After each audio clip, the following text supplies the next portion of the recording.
This study, which is the North American Intergroup trial in higher risk MDS patients and patients with chronic myelomonocytic leukemia, is the largest prospective randomized MDS study ever conducted in North America. In these patients who have higher risk MDS, the standard initial therapy is to give them azacitidine as a single drug. There were a couple of phase 1 and 2 studies that added drugs to that azacitidine backbone. One added lenalidomide, taking advantage of the complementary mechanisms of actions of the two drugs. The other one added vorinostat, which is a histone deacetylase inhibitor and acts synergistically with the azacitidine. In those preliminary studies, the overall response rate was much higher than the overall response rate of 35% that was seen for azacitidine alone. So in this study, we randomized patients to getting azacitidine or one of the two combinations to see if we could improve on that overall response rate.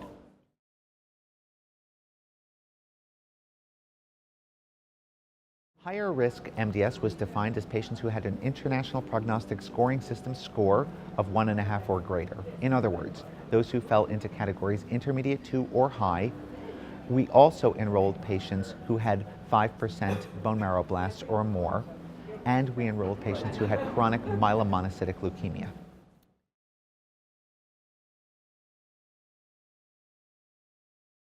What we found is that actually the combination regimens were tolerated fairly well. There was no difference in fever and neutropenia among the three arms.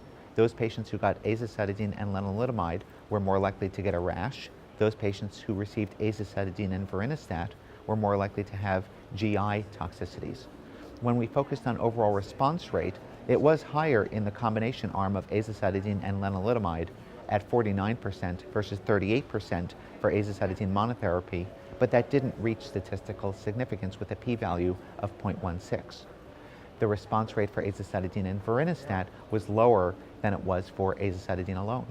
However, in the subgroup of patients who had chronic myelomonocytic leukemia, the overall response rate for patients who got azacitidine and lenalidomide was 68%. Compare that to 29% for those who got azacitidine monotherapy. So we did see an improvement in overall response rate for the combination of azacitidine and lenalidomide in patients with chronic myelomonocytic leukemia.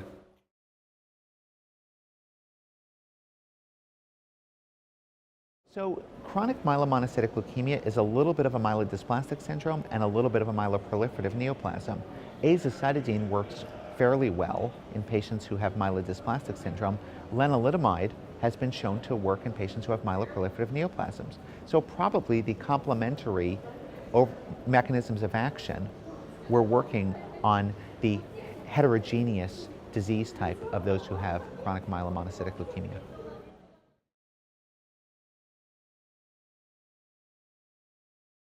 I think there are a couple of take-home messages with this. The first is we were disappointed to see that patients who were on the combination arms were dose reduced on study significantly higher than those who got azacitidine monotherapy in a way that wasn't specified by the protocol. So in other words, their treating physicians dose reduced them, but didn't look at the guidelines for doing that within the protocol. So one take-home message for physicians is to try to maintain the dose in your patients with higher risk myelodysplastic syndromes for as long as possible, at least for the first 4 to 6 months of therapy, because those dose reductions were also associated with worse outcome.